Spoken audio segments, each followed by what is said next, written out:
Assalamualaikum warahmatullahi wabarakatuh. Bismillah, alhamdulillah, wassalatu wassalamu ala rasulillah, amma ba'du.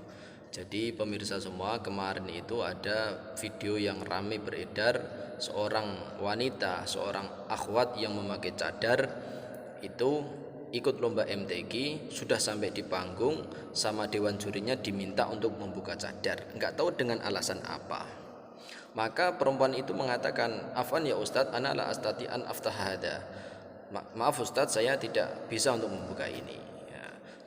Tapi suruh buka aja. Akhirnya perempuan itu menawarkan, bagaimana kalau mic-nya ditaruh di balik cadarnya itu. Tetap tidak boleh, kata si dewan juri. Maka ya dewan jurinya sampai mengancam, kalau kamu gak mau buka cadar maka akan didiskualifikasi, akan istilahnya ya akan digagalkan gitu, dianggap ya pokoknya didiskualifikasi itu. Akhirnya mending si akhwat tadi turun, tidak jadi ikut turun. Akhirnya beragam komentar dan sebagainya, banyak yang mendukung, termasuk salah satu Wasekjen MUI Kiai Haji Tengku Zulkarnain mendukung ini. Nah, intinya setelah itu video viral, akhirnya beberapa sumber diundang untuk diwawancari di sebuah acara TV. Nah, ketika itu ketua majelis hakimnya itu mengatakan ketika ditanya, sebenarnya tidak ada larangan orang yang bercadar tampil, tidak ada. Bahkan sebelumnya itu sudah ada istilahnya pertemuan antara kafilah-kafilah yang datang dari daerah, itu dicek dulu, ini betul nggak pesertanya, dan yang ngecek itu di ruangan yang khusus, yang tertutup, yang di situ yang ngecek adalah perempuan, sudah ada sebenarnya. Nah, maka terus ditanya, loh kenapa kok kalau begitu kenapa kok waktu pas lomba yang di video yang beredar itu kok betul-betul dilarang sampai diancam akan didiskualifikasi? Nah, maka katanya itu enak aja, ini mungkin ada miskomunikasi atau apa itu bahasanya ya. Nah itu loh, intinya itu pokoknya tetap kekeliruannya dewan juri lah, kekeliruannya panitia atau apa gitu intinya. Nah, akhirnya maka semua mengapresiasi ini. Sampai di situ juga di acara TV itu diundang Kiai Haji Tengku Zulkarnain yang mana beliau adalah Wasekjen MUI.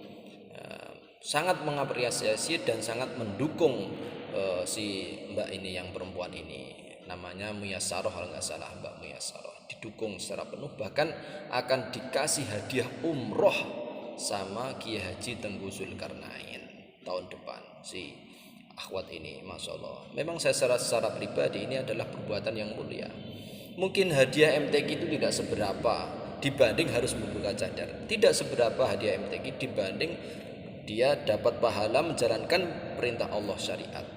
Sekarang gini loh, MTQ, L ataupun LPTQ itu kan lomba. Kalau nggak salah saya membaca artikel bahwasanya tujuan LPTQ adalah menjalankan ataupun mendalami nilai-nilai yang terkandung dalam Al-Quran. Lah ini aneh, ada orang yang akan memakai cadar, hijab, yang orang yang sudah memakai hijab akan ikut lomba, kok malah dilarang. Padahal cadar dan hijab itu nilai-nilainya terkandung dalam Al-Quran. Gak usah tafsir lah, tafsir itu udah jelas, semuanya udah jelas. Saya akan nukilkan satu saja, yaitu tafsir Jalalain. Nah, tafsir ini sangat monumental sekali, yang dipelajari hampir seluruh pondok pesantren salaf di Indonesia, semua pasti ngaji tafsir Jalalain. Apa katanya? Ketika surat Al-Ahzab itu, ya ayuhan nabiyyu qul li azwajika wa banatika wa nisa'il mu'minin yudnina 'alaihinna min jalabibihin. Jalabib itu apa? Imam Suyuti menjelaskan tafsir Jalalain, yakni jam'u jilbab wa hiya al mala'ah allati tashtamilu bil mar'ah idza ayyurkhina ba'daha 'ala al wujuh idza kharajna li hajatihinna illa 'ainan wahida. Aslinya cadar itu tutup wajah yang tampak hanya mata satu gitu loh. Itu tafsir Jalalain. Tafsir-tafsir yang serupa, tafsir Tobari, tafsir Khazin, tafsir Sa'labi serupa dengan hal ini. Tidak ada yang diingkari. Bahkan tafsir resmi Departemen Agama yang dibiayai oleh APBN punyanya orang Indonesia itu mengakui adanya cadar Al-Ahzab ayat 59 itu gitu loh. Bahkan terjemahan resmi terjemahan resmi apa Kementerian Agama atau apa itu, yang terjemahan yang beredar di Indonesia. Coba kalau kita lihat footnote-nya itu, bahwa jilbab itu adalah pakaian yang menutupi kepala, muka, dan dada. Muka ditutup dengan jilbab, itu terjemahannya itu loh. Bayangin, kok ini bisa dilarang? Itu sebenarnya dewan jurinya itu gimana kayak gitu itu. Kita nggak bahas fikih, oke, fikih itu 4 madhab. 2 yaitu madhab Maliki dan madhab Hanafi mengatakan cadar itu sunnah wajib tapi ketika timbul fitnah. Kalau madhab Syafi'i, madhabnya kita ini orang Indonesia semuanya ini, dan madhab Hambali mengatakan wajib. Itu udah kesimpulan yang paling final itu. Maka jangan sampai hal-hal yang seperti ini itu terus dipermasalahkan ya. Kalau lomba make up ya iya, lomba make up ya iya. Ini lomba Quran yang didengarkan suaranya, ngapain mau lihat mulutnya ini? Dewan jurinya meragukan ini kayaknya nih. Wah jangan-jangan, nah kan gitu.